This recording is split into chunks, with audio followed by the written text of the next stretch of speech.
Welcome to another episode of the First Byte podcast, your guide to topics in IT, web design, and marketing.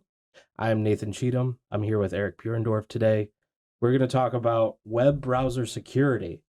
So this is intriguing to me because as a web designer, a web marketer, I feel like I understand certain topics in web browser security, but I feel like you're going to enlighten me today.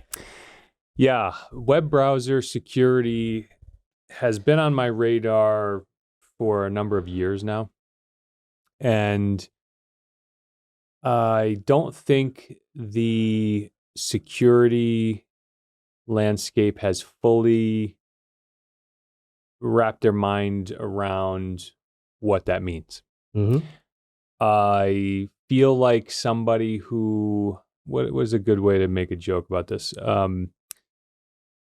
I feel like I see a storm coming, or I see the danger, and I look around wanting validation from my peers to say, like, you guys see what I see, right? And everybody's looking down and everybody's looking around. I'm being metaphorical, but Sure. I'm in a number of associations and organizations pertaining to cybersecurity, IT management, business IT functions, that sort of thing. And I'm a vocal contributor to those groups.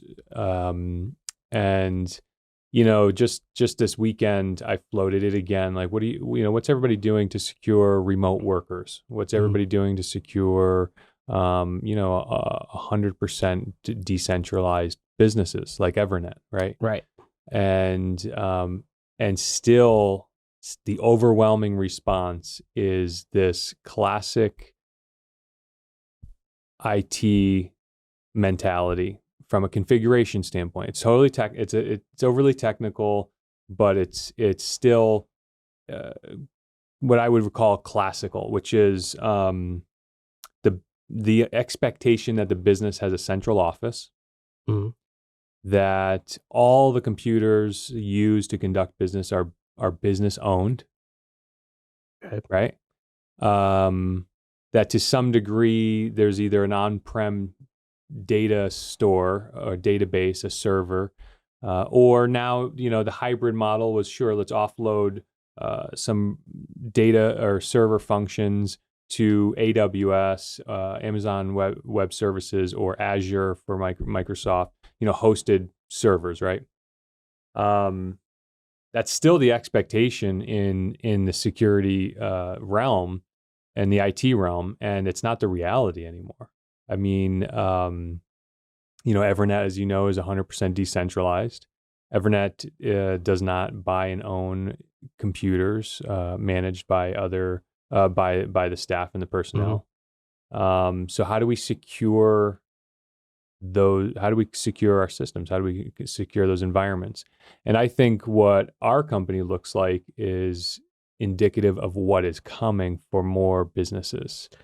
So to give a little more context to exactly what you're talking about, you're saying, so one of the things that we've seen in our business and our clients is, rather than having a software that's downloaded to their computer, their business computer, what have you, you're logging in through a browser. You could kind of go from one computer to the other. You're pretty agnostic from that point. Completely, yeah. So you're and don't fault me for not having the right products that I'm talking about, but like QuickBooks, there's QuickBooks Online. You can log in from any computer. Right. Microsoft Teams, we use that. I can go from my personal Microsoft Office 365. Yeah. It's the first business tool that most businesses use, right? Mm-hmm. So to your point, yes, you can just sit at every computer and log into this platform. Yeah. Right.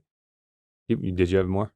Well, right. So essentially, we've moved away from this like static workstation to anything can become a workstation. Right. And so that's a huge cybersecurity risk. Exactly. It's huge. The industry refers to that as BYOD. Okay. Bring your own device. BYOD, I remember I've been doing this so long that I remember issuing cell phones to the techs and to the employees. So company issued cell phones. And of course, company issued computers at that time, right? And then the smartphone came out, and Apple and Android connected to the Exchange server so easily, and you could pull down your calendar, your mail, your contacts. And then it just didn't make business sense to issue cell phones anymore. And then we went to, a cell phone stipend. And then eventually it's like everybody has a smartphone. You're expected to provide your own smartphone. So that's where we are today. My wife, however, attorney at Lego, still corporate issued cell phone, corporate issued laptop. So all of her, that is one way to control and secure the work environment. Therefore, the policies on her devices, VPN directly to the central office or the central data center for her company, and that there's a protective wrap all the way around her entire environment. They control her user environment. They control her traffic, where it's coming and where it's going, and kind of wrapping that all up in a bundle. But in more of these, I don't want to say nouveau kind of new way to run business, but I mean, look, we're leveraging the technologies to run a lean business, right? So the concern is, how much imposition can a company like ours have on non-company owned devices? Right. And that's always been the balance, and we, Evernet, has a pretty strict policy of making sure endpoints are secured. But, as in your team, you run our marketing division. We have more and more subcontractors coming online. They're using their own email addresses. They're using, but they're coming in as a guest on Teams, and using our various tool sets to conduct business. Of course, on the marketing side of the house, there's our clients, and the virtue of our product that we sell is not, the risk is very low to our clients. Right. So, kind of to come full circle to the theme, the classic security model really only looks at the device, and it looks at the network. And if you don't have a network, and if you don't have devices, so to speak, as an organization, you only have apps, specifically web apps. Our entire business is run on the web. So, this is where I'm starting to feel like I'm adrift, or I'm a little ahead or behind or adjacent to my contemporaries, my peers, because I'm looking at the web browser as the next major operating system. And that's not a profound statement. I mean, Google launched the Google Chrome or the Chromebooks, right? Which was a laptop that just ran Chrome web browser as an operating system. But it almost was like a little ahead of its time in a way, because you could run, you could use the web and run the web, but businesses in large part hadn't yet fully offloaded their entire business function to the web yet. Right. And more, there are products and solutions that are coming online that are fully web-based. And that's what we're exploring now. So, we do want to secure the end device, the endpoints they call it. So your computer, your devices. We do want to wrap the traffic in encryption and security, that sort of thing. But if you're not protecting the web browser specifically, you're not.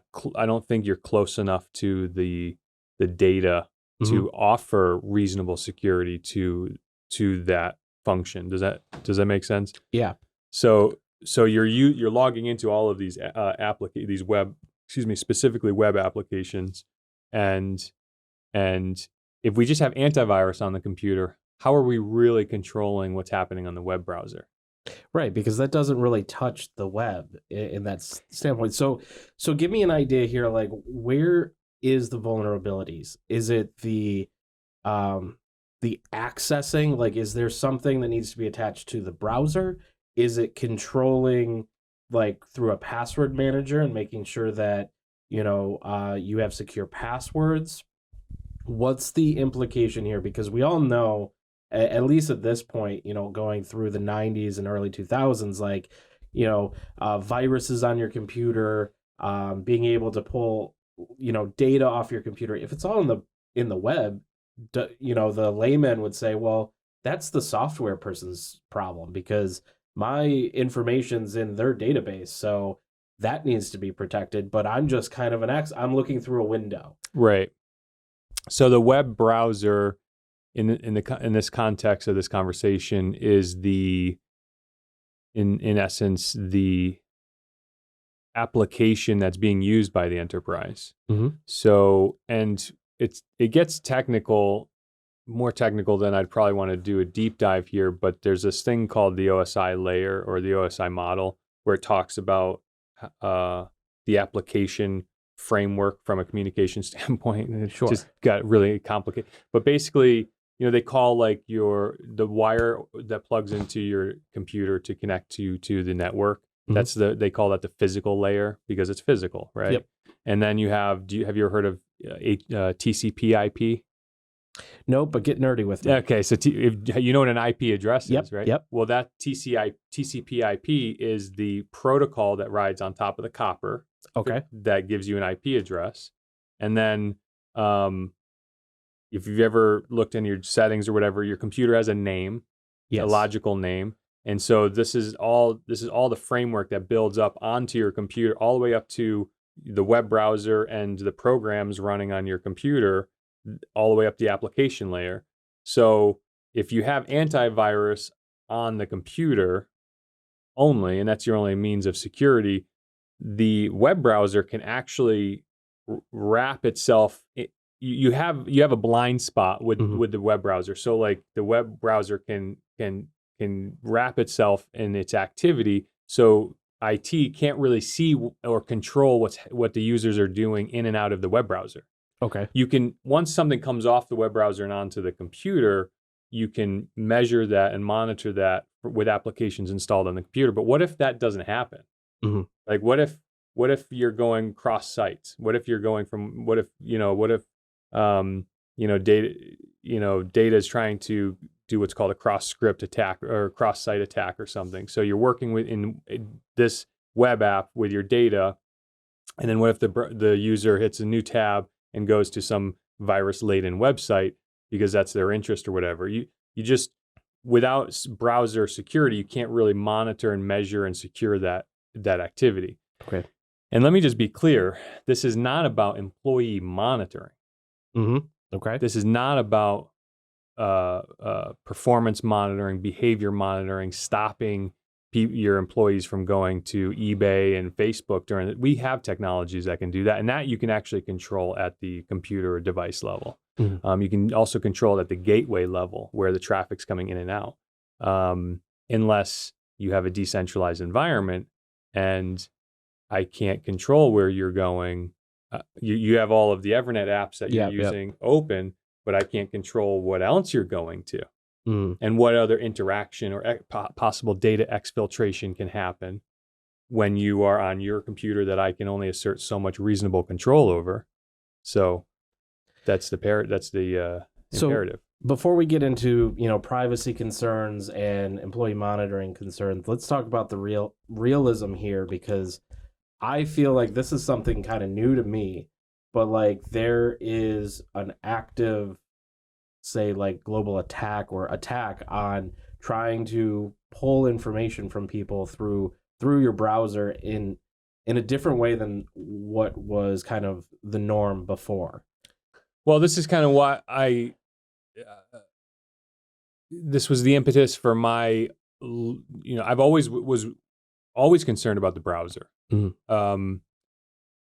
Because it's the primary means by which we connect and communicate through the internet. Yeah. So, I mean, that and email. Mm-hmm. But if you're using webmail, it is the browser. Mm-hmm. So, and security was never approached at the browser level and this is for the corporate and company context. Mm-hmm. For home users where they're standalone entities in front of their browser, this really doesn't apply. A lot of security has been built into modern browsers to protect the end user.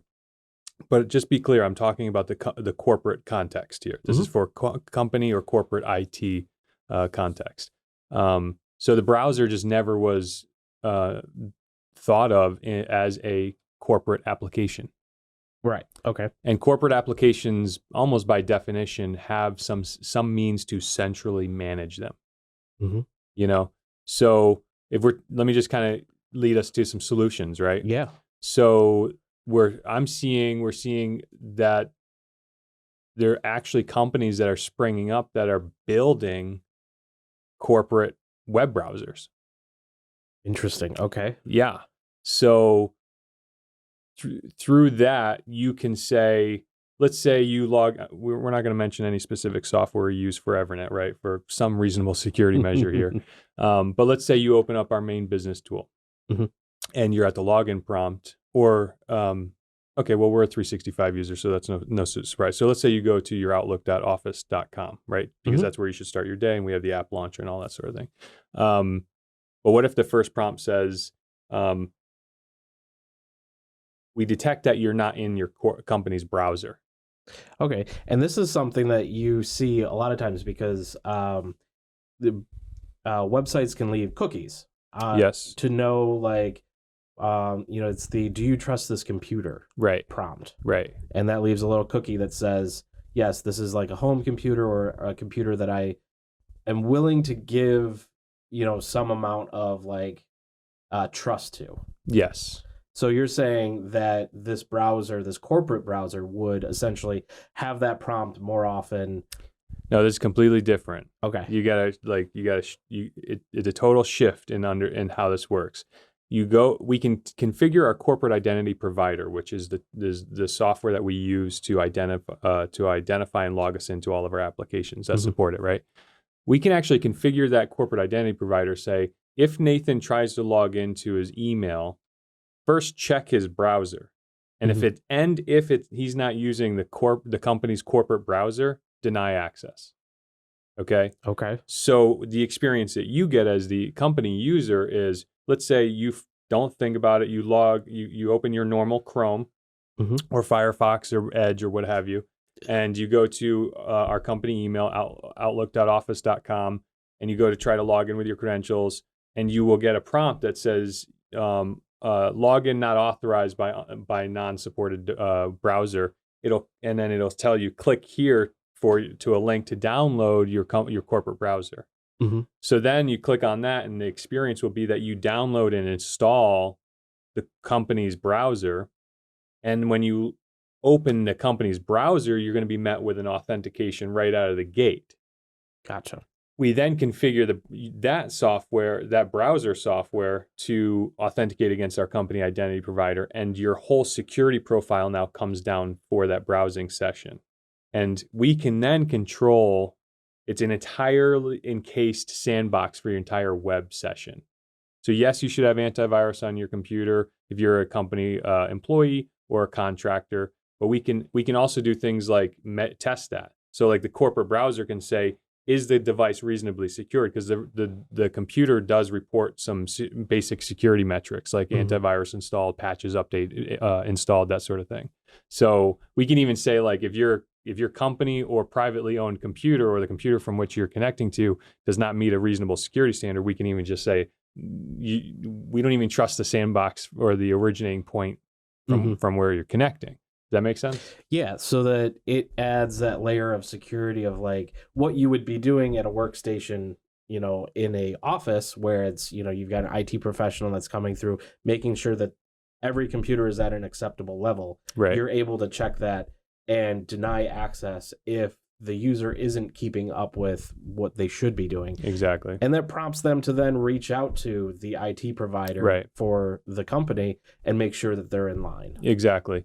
And this is why I said at the beginning of the conversation why I view the web browser as the new business operating system, or even to some extent the new kind of global operating system, because this is what operating systems have traditionally done. When you double click on a program on your desktop to launch the program assumes that the operating system from which you're operating or using that software, it already has the security measures and the antivirus and all that stuff from IT. So just imagine, take your mind and kind of go. I just watched Ant-Man, and they're all about like quantum, like scaling down, and this whole universes all the way down to the subatomic level. Like, just think of that scale as the operating system was first the thing that was running your computer, your laptop, or your desktop.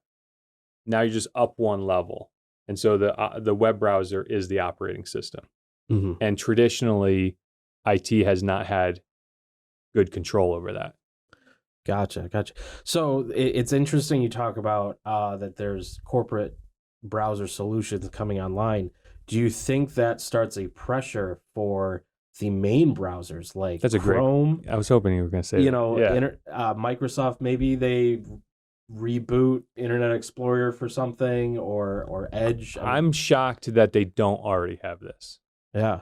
I'm shocked that Microsoft has not built it used to be called Internet Explorer, but their successor web browser is now called Microsoft Edge, right? I am shocked and surprised that they have not already contemplated this and made a Edge Pro web browser. Right. They can market that and they can charge for that. Totally. And in a industry, when you talk about web browsers, like that's always been a free service, like Mozilla, Firefox, Chrome, Safari comes free with your, Apple computer. Right. Why not have we're talking corporate, so you're saying like $500 a year, $500 a month, $2 a user per month. Yeah, that's typically the model now. That's called SaaS, software as a service, and it's usually a per user per month model. Right. Let's break it down a couple of things. Google makes the Chrome browser. Firefox has the Firefox browser. How are they providing the software for free? Generally ads. It's ad supported. Yeah. So they can control your default search engine, and Firefox, Apple, famously, there's always news articles about how Apple and Google and Microsoft have this three-way dance going on who Apple is going to partner with for their default search. So if you open the web browser in Safari on Apple, for example, and you just type a search string in the address bar, right? Because remember, like 10 years ago, they go like, "Oh, we'll make the address bar a search bar." Yeah. Remember that? Do you remember when that wasn't function? That didn't work that way?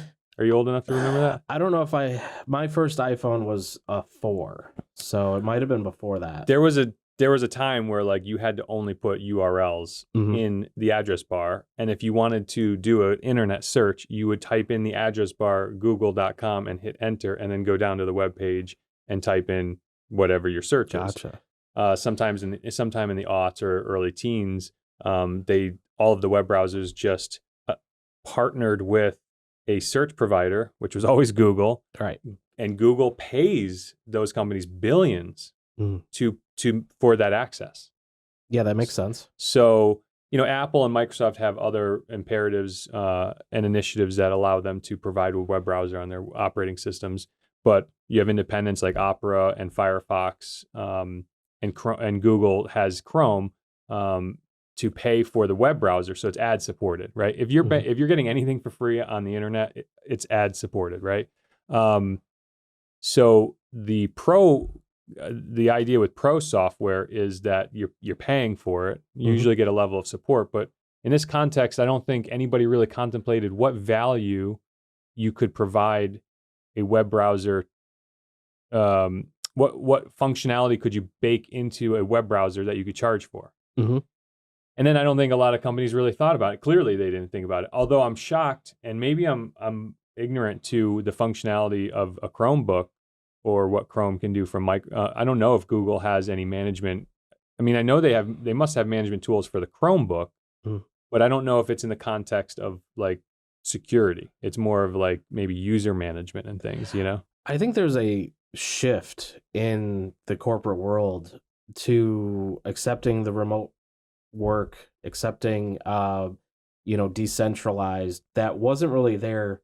I mean, we're in 2023, so like 3 years ago when we were going through 2020, there was just this mindset shift that affected just so many different industries, so many different topics. And we might be zeroing in on one. Granted, Evernet's always been kind of a leader in that front because decentralized in 2017. That's right. And but even from your own words, it took until 2020 for that really to grab hold of the clients that we work with and to allow a sales process that wasn't an in-person or that's right. In office kind of procedure. And so now we're kind of saying, okay, so in 2020 we shifted, we're allowing this mindset. And now the ramifications of that is we need security to back this up. The security landscape was just amplified when COVID happened. And that's why I've been thinking about this for years, because as you said, we were a leader in running a decentralized business. We're Hartford, Connecticut born business. And, but I think half of our resources now don't work from within the Connecticut geographic border. And fortunately, the silver lining for us with COVID is that the sales process is people no longer expect me to come into their conference room and have a conversation with it. We can all do this through Teams and Zoom, and it's wonderful. I tried to do that before COVID, and I think we lost some deals over that because I kind of resisted. Hey, let's do it, But I mean, that's another conversation for another day. But I wanted to just kind of put a bow on my prediction that Google already has like Chrome designed for users. Like you can log into Chrome, right? You've experienced that before? Yeah. It can be annoying at times. Yeah, a little bit annoying. It's a little concerning sometimes because it interrupts your ability to be anonymous at times when you just may not want Google tracking your searches and for whatever reason. But they already have the framework to like log into the browser. Yeah. They just didn't they came at it at like from a consumer standpoint. Right. And very B2C. Basic. It was real basic. Yeah. So here's my prediction. We already see 2 corporate browsers on the market or coming online. I don't know if I want to mention them today. Yeah, if you want to learn more, email me and we can talk about it. But I think one of them I'm following very closely is in VC funding right now. And I'm not sure yet if they're to market. Another one I think is to market. So here's the prediction. You're going to see corporate web browsers coming out. Google and Microsoft, even the likes of Opera, if you've ever heard of the Opera browser, they should, if they well, my prediction is, will they? I don't know if they will, but they should start looking at this application as a corporate application and build a corporate management platform around it, so we can deploy the web browser, the corporate browser, to our employees and subcontractors, and then manage the security and functionality around that application. Yeah.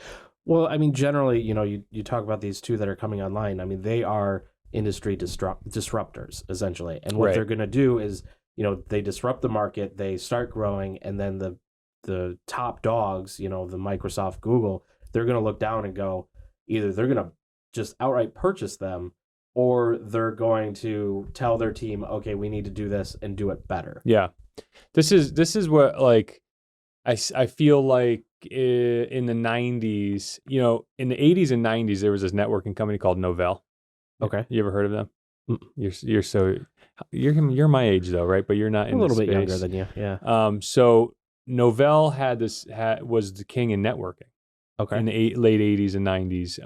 And you would run your Novell servers where you would store all your files and things in the data center. But then you would have Windows on the desks of every computer.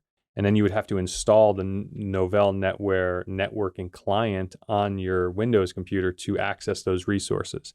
And then Microsoft in the mid 2000s or mid 90s came out with their version of a server software called NT. I don't know if you've ever heard of that. And that basically people kept saying, well, if we get the Microsoft Windows version of their server and we already have them on our desktops, the integration, vendor reduction, simplification, that sort of thing, and they just destroyed Novell, and they kind of went away. I don't know if they went bankrupt and they got bought and sold. This browser thing, I feel like, could be another one of those moments where, if Microsoft is led by, I think, Satya Nadella, and he's a forward thinker. He's really what brought us the Microsoft we have today. The question is, why isn't he not seeing this as that Novell moment? That's a good question. And maybe it's just a timing thing. Just because it's very recent. So right. If you think about it, we had to go through that process.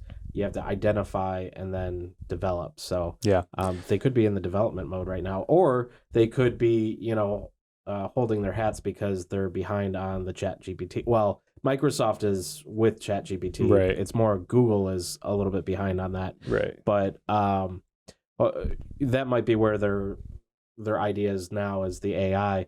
And now, what would and could a corporate browser with a AI attached to it? I mean, this kind of goes into a different conversation we could have, but there might be a case where that comes together, and now the AI is watching for cybersecurity issues. Yeah, so in our next chat, we're going to talk about EDR and antivirus and the evolution of that. And there's definitely, I hate overusing the AI term, and machine learning and stuff, but that all kind of comes into play. I mean, that is a significant part of security.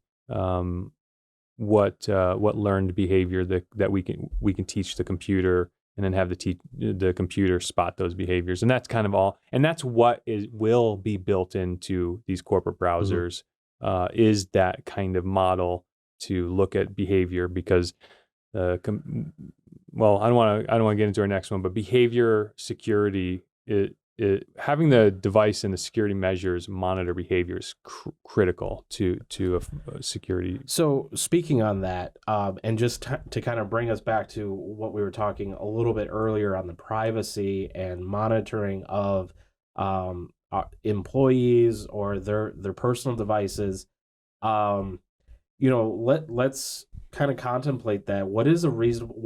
What would be the reasonable expectation under a cybersecurity plan for allowing, I'm my own, I'm your employee, and you come to me and say, I'm requiring you to have this software on any computer that is going to access our network, our database, the resources that we provide for you. Where are we at as a society with that? Do you think there's going to be pushback? This is going to put a bow on this conversation, I think, right? Yeah. So we started, the theme of this conversation is web browser security. I guess this conversation may be ahead of its time, even, to be honest with you. But I wanted to start the conversation. It's something that I've been thinking about for a number of years. And I hate to say with COVID, but because of COVID, it definitely was amplified. But again, we were a leader in 2017. We were decentralized in 2017. So I was really thinking about it at that time. So to answer your question, what security measures should there be, and what do we have? I mean, we still, multi-factor everything, right? Multi-factor authentication on every system.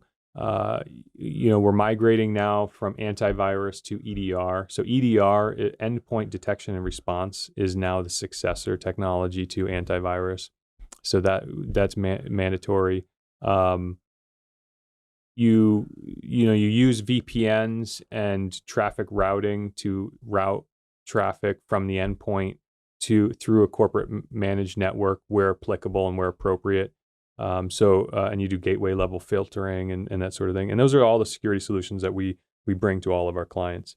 But today I wanted to talk about, I wanted to kind of signal to everybody out there that web browser security hasn't been thought of enough. It hasn't been viewed as a platform. It hasn't been viewed as an operating system. And fortunately, and I've been thinking about this, like I said, since 2017 at least. And fortunately, I'm starting to see a groundswell around this problem. I think other people are coming online. Other really smart people are coming online to seeing this hole in our security. And already there are products. There's plugins for existing browsers that will add layers of security to the browser. But we're still exploring those solutions. So I think over the next coming months, and certainly over the next year or more, you and I are going to be at this table. We're going to talk about actual solutions that we're recommending, and we'll be pressing for that, because I really do think that the browser in and of itself, as businesses offload their applications to web applications, I'm very specific. I always say web applications, not cloud. Okay. Cloud is just internet. Cloud is just the internet. web applications are specifically web applications. I mean, you can actually have a locally hosted application that's a web application. Right. So the web browser is an operating system that I think securing is important now, and I'm a little disappointed that we don't have enough good tools yet that meet the reasonable security standard for that. So Yeah, absolutely. So if you're watching this and you're a business owner or interested in further information about either decentralizing your company, securing your employees, or just need more information about cybersecurity, please reach out to us. Go to evernetco.com. You can schedule a discovery call. You'll be talking with Eric, who that's right. since 2017 has been researching, staying ahead on cybersecurity issues. Very knowledgeable.